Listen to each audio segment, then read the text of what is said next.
Friends कैसे हैं? आशा करता हूं कि बहुत अच्छे होंगे। और आज करने वाले हम लोग बिहार जीविका 2025 के लिए एक फुल क्वेश्चन पेपर, जो कि आप लोगों के बिल्कुल 2025 में जो एग्ज़ाम होने वाला है, बहुत जल्दी एग्ज़ाम डेट आने वाला है। क्योंकि अब जो है एक बात तय हो चुका है कि जो है आप लोग के इसी मंथ में आपका एग्ज़ाम डेट आने वाला है। क्योंकि देखिए ये जो ग्रुप डी का शेड्यूल था, वो जो है ग्रुप डी का पेपर कैंसिल हो चुका है। तो अब जो है आप लोग का एग्ज़ाम 100% है कि आप लोग के 10 दिन के अंदर एग्ज़ाम डेट आ जाएगा। तो बिल्कुल ही आप लोग पढ़ाई पर विशेष प्रकार से ध्यान दीजिए, क्योंकि एग्ज़ाम डेट आने वाला है। ऑनलाइन एग्ज़ाम है तो आपका शेड्यूल बिजी था, इसलिए एग्ज़ाम डेट नहीं दे रहा था। अब क्लियर हो चुका है कि ग्रुप डी के एग्ज़ाम अभी नहीं होने वाला है, तो आपका बिल्कुल होने वाला है। तो चलिएगा, बहुत अच्छे तरीके से हम लोग यहाँ पे प्रश्नों के 60 ठो प्रश्न करने वाले हैं, जहाँ पे आपके computer, GK, GS, math, reasoning और जो है सब्जेक्ट नॉलेज, ये सारे के सारे प्रश्न जो कि आपके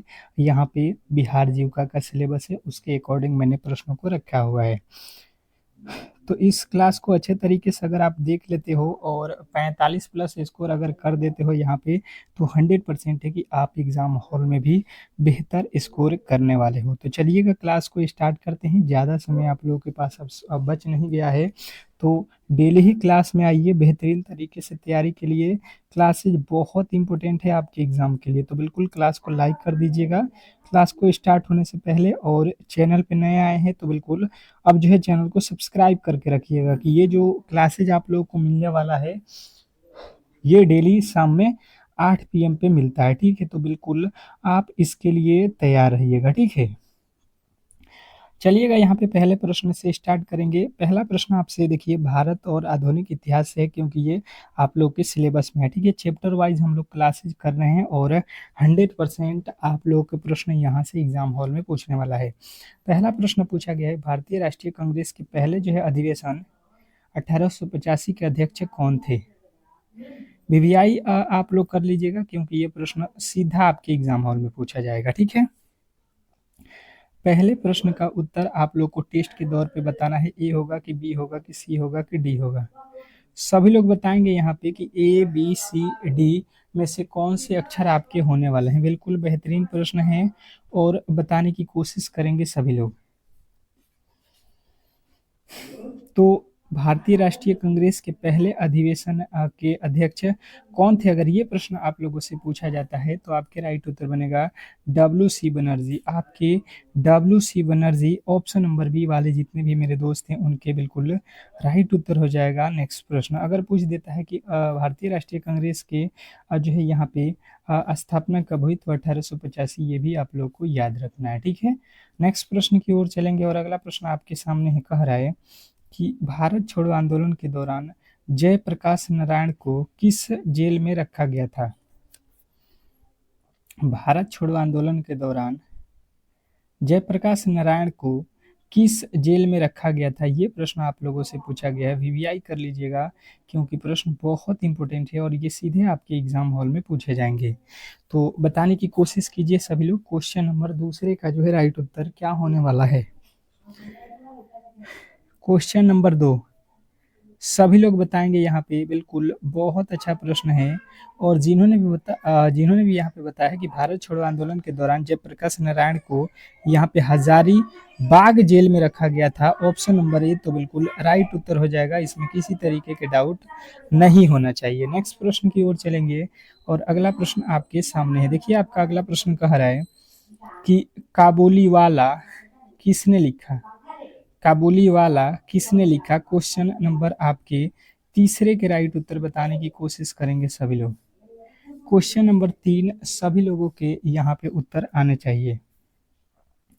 बताएंगे यहाँ पे कि काबुली वाला किसने लिखा?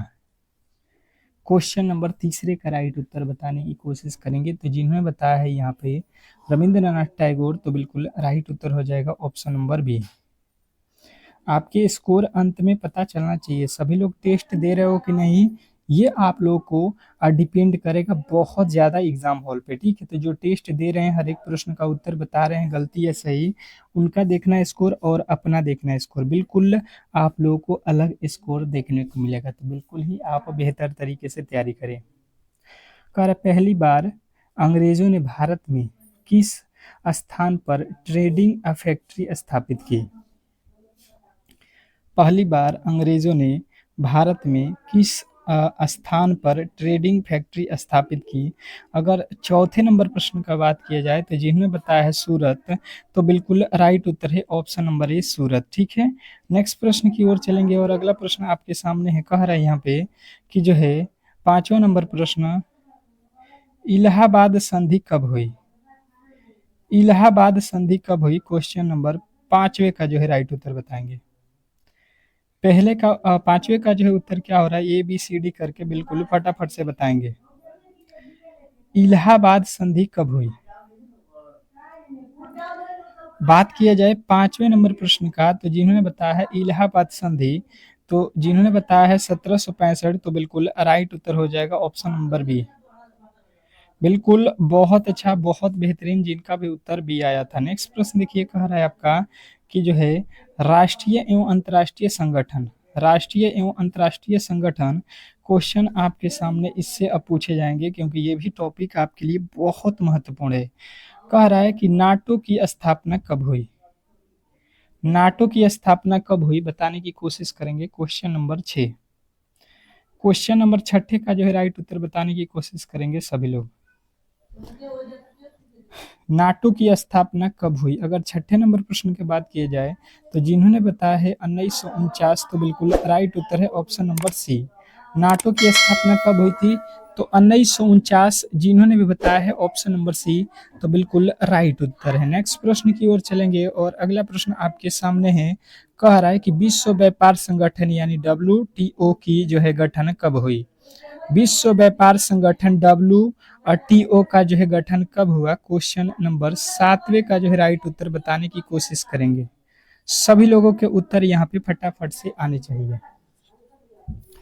कह रहा है कि विश्व व्यापार संगठन का गठन कब हुआ? अगर 7वें नंबर प्रश्न का बात किया जाए तो जिन्होंने बताया है 1995, तो बिल्कुल राइट उत्तर हो जाएगा option number D.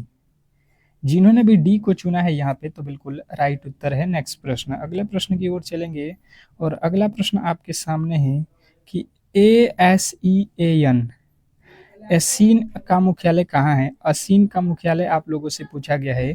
Question number 8वें का राइट उत्तर, असीन का जो है मुख्यालय कहाँ है? क्वेश्चन नंबर 8वां, अगर ये प्रश्न आप लोगों से एग्जामिनर पूछता है तो आपको याद रखना है अजकार्ता, जकार्ता जो है आप लोग को याद रखना है। बिल्कुल राइट उत्तर ऑप्शन नंबर बी। नेक्स्ट प्रश्न की ओर चलेंगे और अगला प्रश्न कह रहा है कि UNICEF, यूनिसेफ का जो है मुख्यालय कहाँ स्थित है? यूनिसेफ का मुख्यालय कहाँ स्थित है? बिल्कुल बेहतरीन प्रश्न है, VVI कर लीजिएगा, सीधे आप लोगों के ये एग्जाम हॉल में प्रश्न पूछे जाएंगे। तो यूनिसेफ का जो है मुख्यालय कहाँ स्थित है? 9वें नंबर प्रश्न का राइट उत्तर आएगा न्यूयॉर्क, ऑप्शन नंबर डी।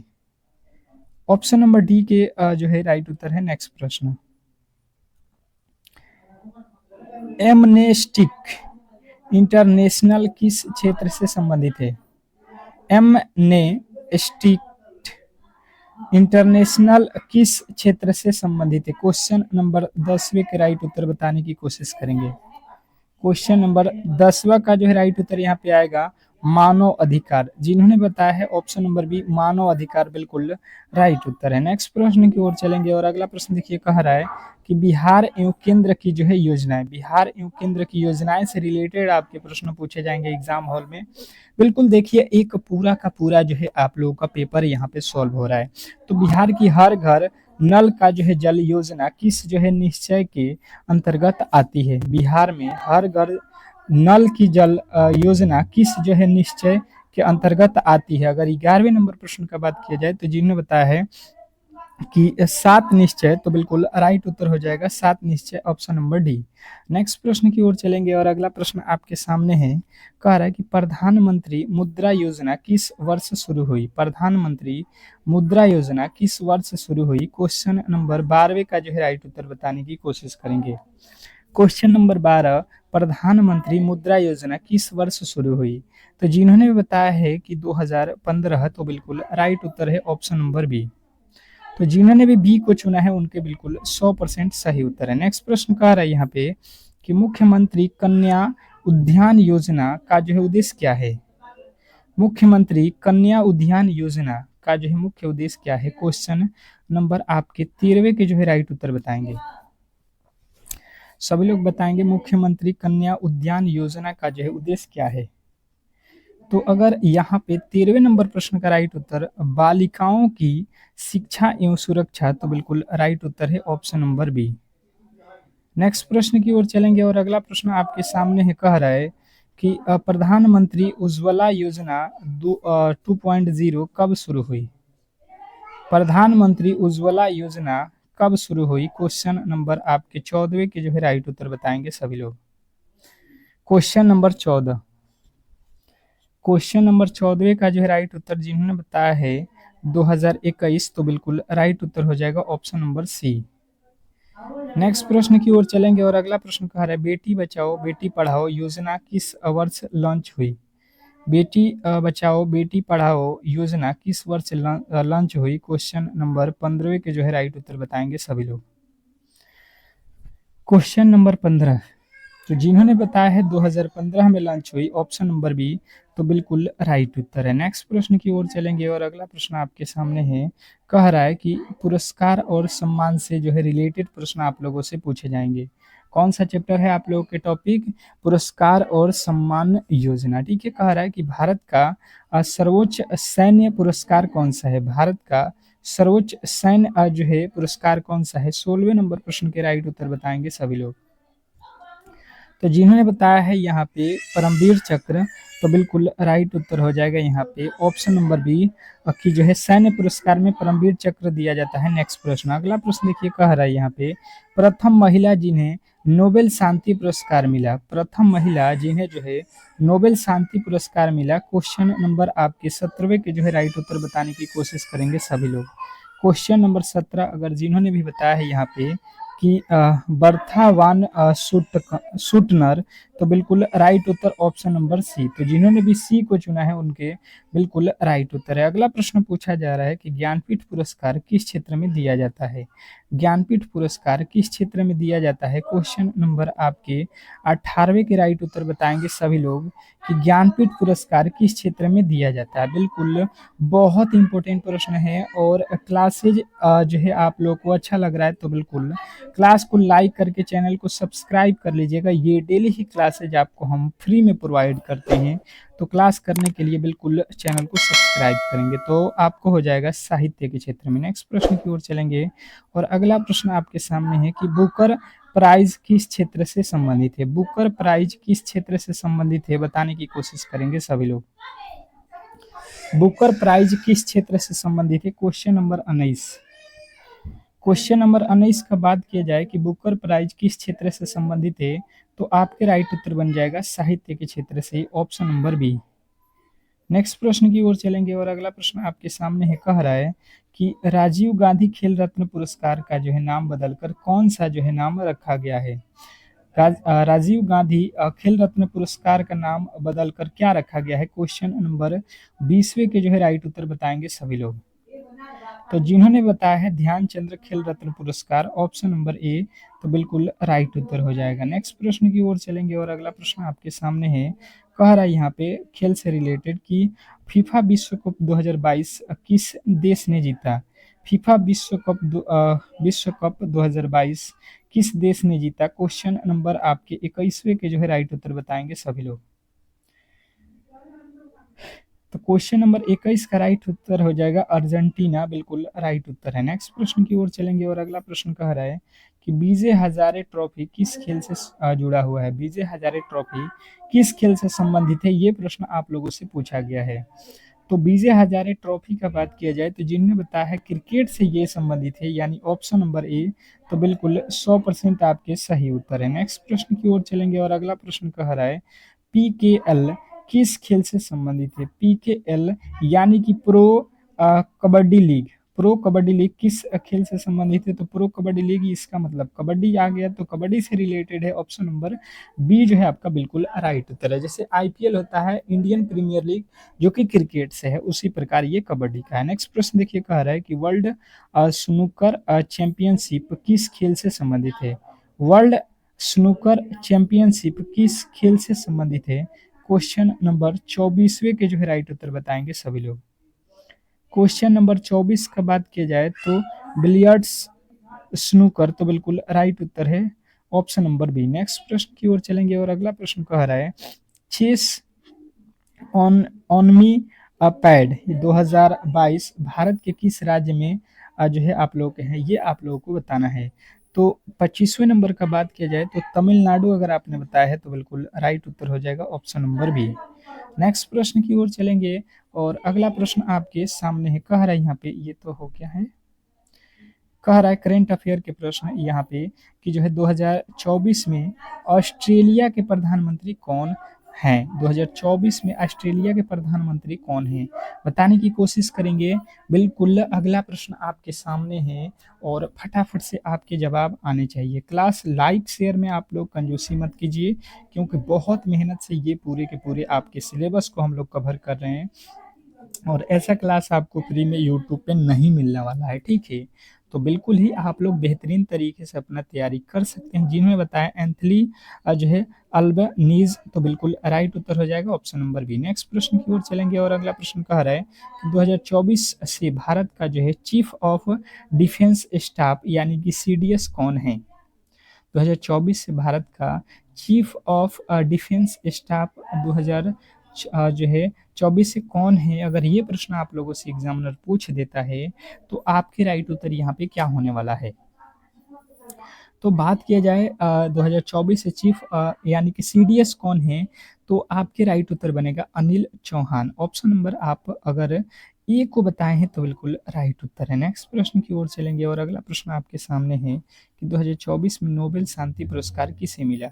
2024 में नोबेल शांति पुरस्कार किसे मिला, क्वेश्चन नंबर 28वें के जो है राइट उत्तर बताने की कोशिश करेंगे सभी लोग। क्वेश्चन नंबर 28 सभी लोग बताएंगे 2024 में नोबेल शांति पुरस्कार किसे मिला। तो जिन्होंने भी बताया है यहाँ पे कि जो है आलिसिया बास, तो बिल्कुल राइट उत्तर है ऑप्शन नंबर सी। नेक्स्ट प्रश्न की ओर चलेंगे और अगला प्रश्न कह रहा है कि 2024 में G20 शिखर सम्मेलन कहाँ हुआ। 2024 में G20 शिखर सम्मेलन कहाँ हुआ, क्वेश्चन नंबर 29वें के राइट उत्तर बताने की कोशिश करेंगे सभी लोग। 2024 में G20 शिखर सम्मेलन कहाँ हुआ बताएंगे सभी लोग। 29वें नंबर प्रश्न के राइट उत्तर तो दक्षिण अफ्रीका, जिन्होंने बताया है ऑप्शन नंबर ए जो है बिल्कुल राइट उत्तर है, ठीक है। नेक्स्ट प्रश्न की ओर चलेंगे और अगला प्रश्न आपके सामने है, कह रहा है आपका अगला प्रश्न कि 2024 में आईसीसी T20 वर्ल्ड कप किसने जीता। 2024 में आईसीसी T20 वर्ल्ड कप किसने जीता, क्वेश्चन नंबर आपके 30वें के जो है राइट उत्तर बताने की कोशिश करेंगे सभी लोग। क्वेश्चन नंबर 30 फटाफट से जिनका भी उत्तर यहाँ पे आने वाला है भारत, तो बिल्कुल राइट उत्तर है। नेक्स्ट प्रश्न, अगला प्रश्न देखिए, कह रहा है कि बिहार स्पेशल जीके, बिहार दिवस कब मनाया जाता है। बिहार दिवस कब मनाया जाता है, तो जिन्होंने बताया है यहाँ पे कि बिहार दिवस जो है 22 मार्च को मनाया जाता है, तो बिल्कुल राइट उत्तर हो जाएगा ऑप्शन नंबर सी। नेक्स्ट प्रश्न की ओर चलेंगे और अगला प्रश्न कह रहा है कि पटना का जो है प्राचीन नाम क्या है। पटना का जो है प्राचीन नाम क्या है बताने की कोशिश करेंगे सभी लोग कि जो है पटना का प्राचीन नाम क्या है। तो पाटलिपुत्र, जिन्होंने भी बताया है उनके बिल्कुल राइट उत्तर है। नेक्स्ट प्रश्न कह रहा है कि बिहार में सबसे बड़ा जो है राष्ट्रीय उद्यान कौन सा है। बिहार में सबसे बड़ा राष्ट्रीय उद्यान कौन सा है, ये तो वाल्मीकि राष्ट्रीय उद्यान, ऑप्शन नंबर ए वाले बिल्कुल राइट उत्तर हो जाएगा। नेक्स्ट प्रश्न की ओर चलेंगे और अगला प्रश्न आपके सामने है, कह रहा है कि जो है लैंग उट्टान किस राज्य की पारंपरिक मिठाई है, ठीक है। लैंग उट्टान किस राज्य की पारंपरिक मिठाई है, अगर ये प्रश्न आप लोगों से पूछा जाता है तो आपके राइट उत्तर यहाँ पे क्या बनेगा। तो जिन्होंने बताया है कि ये बिहार की है, तो बिल्कुल राइट उत्तर है। नेक्स्ट प्रश्न की ओर चलेंगे और अगला प्रश्न कह रहा है कि गया किस नदी के किनारे बसा हुआ है। गया जो जिला है वो किस नदी के किनारे बसा हुआ है, तो गया कहाँ पे है, फल्गु नदी के किनारे, ऑप्शन नंबर बी वाले जितने भी मेरे दोस्त हैं उनके 100% सही उत्तर है। तो आशा करता हूँ कि आपको बिल्कुल यहाँ पे बेहतर तरीके से प्रश्न समझ में आ रहा होगा। नेक्स्ट प्रश्न की ओर चलेंगे और अगला प्रश्न यहाँ पे रिपीट हो गया है। नेक्स्ट प्रश्न देखिए, गणित से अब रिलेटेड प्रश्न आ चुका है। कह रहा है कि गणित के प्रश्न यहाँ से आपको देखने को मिलेगा। पूछा गया है 36वां नंबर प्रश्न, 25% का जो है 240 क्या होने वाला है, ठीक है।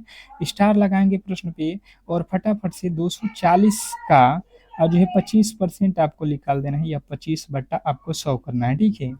ये एक जीरो से एक जीरो कट जाएगा, ये 5 के पहाड़े में 5 मर्त में, ये 5 के पहाड़े में 2 मर्त में, ये 2 के पहाड़ में 12 मर्त में, 12 में 5 से गुणा कर दो, 12 25 60 जो है आपके बिल्कुल राइट उत्तर है। नेक्स्ट प्रश्न की ओर चलेंगे और अगला प्रश्न कह रहा है कि एक वस्तु को 1200 में बेचने पर 20% का लाभ होता है, वस्तु का क्रय मूल्य ज्ञात करें। मतलब यहाँ पे बोला जा रहा है कि कोई वस्तु है जिसको 1200 में हम बेच रहे हैं, तो हमें लाभ हो रहा है कितने का, तो 20% का। हमें नहीं मालूम है कि कितने में खरीदे हैं, खरीद मूल्य बताइए। तो देखिए खरीदे हैं अगर हम यहाँ पे देखेंगे तो 100% में, उसको बेचेंगे कितना में, तो बेचेंगे अगर हम लोग यहाँ पे 120 में, तो हमें जो है लाभ कितने का हो जाएगा, तो 20% का यहाँ पे लाभ होगा। 100 रुपये का कोई सामान 120 में खरीद के बेचेंगे तो 20% का लाभ होगा कि नहीं, बिल्कुल होगा। तो हमसे पूछा गया है कि ये क्रय मूल्य है, इसी को ज्ञात करो। तो 1200 रुपया है इसका क्रय मूल्य, यानी कि ज्ञात करना है, यानी कि 100 ऊपर रखेंगे 120 नीचे रखेंगे। जिसको ज्ञात करना होगा वही हम लोग ऊपर रखते हैं। जैसे क्रय मूल्य ज्ञात करना है तो 100 को ऊपर रखेंगे। यहाँ से देख लो एक जीरो से एक जीरो कट जाएगा, 12 के पहाड़ में 12 कम 12, 100 में एक जीरो और लग जाएगा, यानी कि 1000 रुपया का है, ठीक है। नेक्स्ट प्रश्न की ओर चलेंगे और नेक्स्ट प्रश्न आपके सामने है। कह रहा है यहाँ पे कि एक आदमी 6 घंटे में 30 किलोमीटर चलता है, उसकी जो है गति कितनी है। एक आदमी है जो 6 घंटा अगर चलता है तो 30 किलोमीटर दूर पहुंच जाता है, ठीक है। तो उसकी गति क्या है, तो स्पीड बराबर क्या होता है, स्पीड बराबर क्या होता है, डिस्टेंस बटा जो है आपका टाइम, ठीक है। तो स्पीड अगर हमको निकालना है तो टोटल दूरी कितना गए हैं 30, और कितने समय में, तो 6। तो 6 से भाग दो तो 6 पचे 30, यानी कि 5 घंटा प्रति किलोमीटर। तो यहाँ पे जो है आपके राइट उत्तर बनेगा ऑप्शन नंबर बी। तो जिन्होंने भी बी को चुना है उनके 100% सही उत्तर है। नेक्स्ट प्रश्न की ओर चलेंगे और अगला प्रश्न कह रहा है कि किसी वस्तु का जो है विक्रय मूल्य 1500 रुपया और 20% की हानि पर बेचा जाता है, तो क्रय मूल्य ज्ञात करें। यहाँ पे जो है सिचुएशन थोड़ी सी उल्टी है।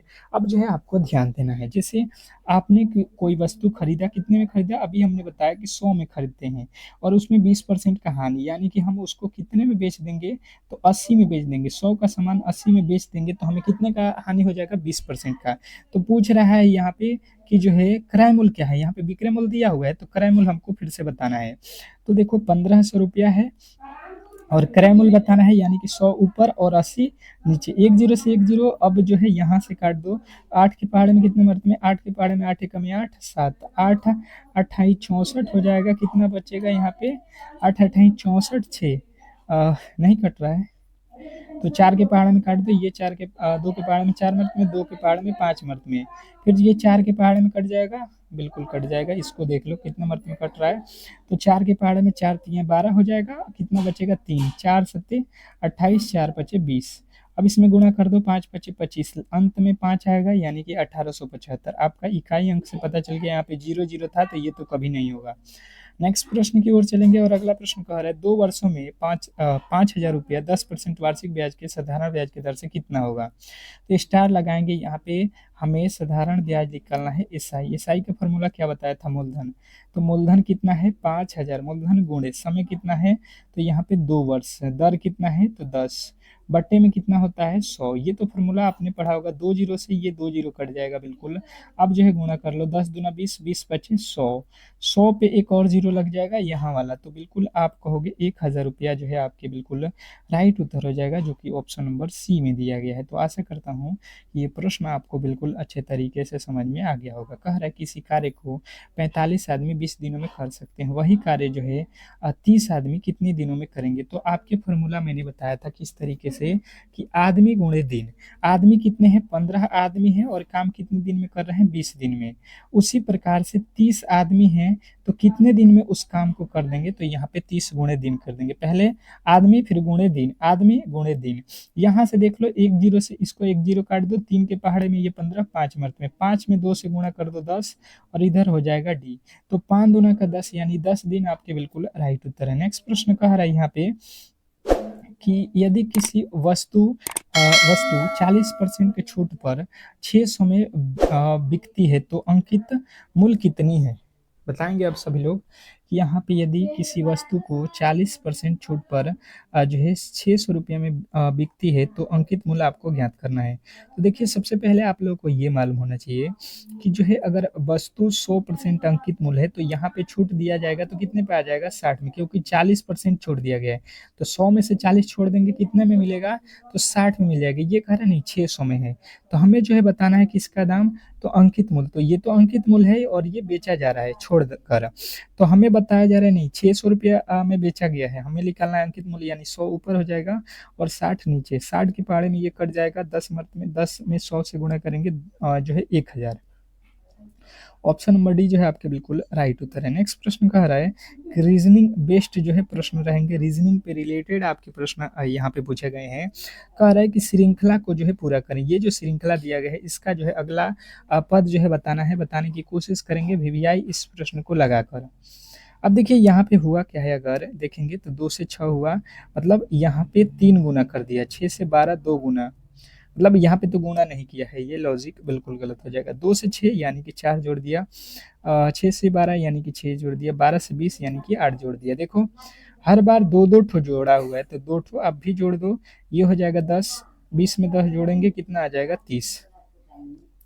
और यदि आपने 30 को जोड़ा है जो कि ऑप्शन नंबर बी में दिया है तो बिल्कुल राइट उत्तर है। नेक्स्ट प्रश्न, अगला प्रश्न देखिए कह रहा है कि यदि एस के वाई बराबर इतना तो एम डब्लो एन को क्या लिखा जाएगा।